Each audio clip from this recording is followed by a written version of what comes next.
JNPT port रोडवर तेलाचा tanker पलटी। JNPT पोर्टकडे जाणाऱ्या अत्यंत वर्दळीच्या मार्गावर प्रशासनाच्या निष्काळजीपणाचा पुन्हा एकदा फटका बसला आहे। PUP बिल्डिंग परिसरात बुधवारी सकाळी 11 वाजण्याच्या सुमारास तेलाने भरलेला टँकर अचानक पलटी झाल्याने हजारो लिटर तेल रस्त्यावर सांडले। या अपघातामुळे पोर्टची वाहतूक काही काळ ठप्प झाली तर रस्ता निसरडा होऊन दुसऱ्या मोठ्या दुर्घटनेचा धोका निर्माण झाला होता। सुदैवाने जीवितहानी टळली असली तरी वारंवार होणाऱ्या अपघातांमुळे संतप्त झालेल्या नागरिकांनी प्रशासनाला जाब विचारला आहे।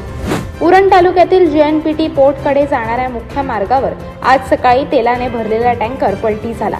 घटनास्थळाजवळच इंडियन कस्टमचे कार्यालय असल्याने आणि हा मार्ग पोर्टसाठी अत्यंत महत्त्वाचा असल्याने अपघातानंतर वाहनांच्या लांबच लांब रांगा लागल्या होत्या। हजारो लिटर तेल रस्त्यावर सांडल्याने रस्ता पूर्णपणे निसरडा झाला आणि आणखी अपघात होण्याची शक्यता निर्माण झाली होती। प्रशासनाने तातडीने घटनास्थळी धाव घेऊन वाहतूक नियंत्रित केली, मात्र तोपर्यंत मोठे आर्थिक आणि पर्यावरणीय नुकसान झाले होते। स्थानिक नागरिकांनी प्रशासन आणि संबंधित विभागांवर तीव्र नाराजी व्यक्त केली आहे। JNPT पोर्ट रोडवर गेल्या काही महिन्यांपासून अपघातांची मालिका सुरूच आहे। अवजड वाहनांची बेसुमार वर्दळ, रस्त्यांची दुरावस्था, वाहतूक व्यवस्थापनातील त्रुटी आणि वेग मर्यादेचे सर्रास उल्लंघन होत असताना प्रशासन केवळ बघ्याची भूमिका घेत आहे, असा आरोप नागरिकांनी केला आहे। प्रत्येक वेळी अपघात झाल्यावर केवळ तात्पुरती मलमपट्टी केली जाते।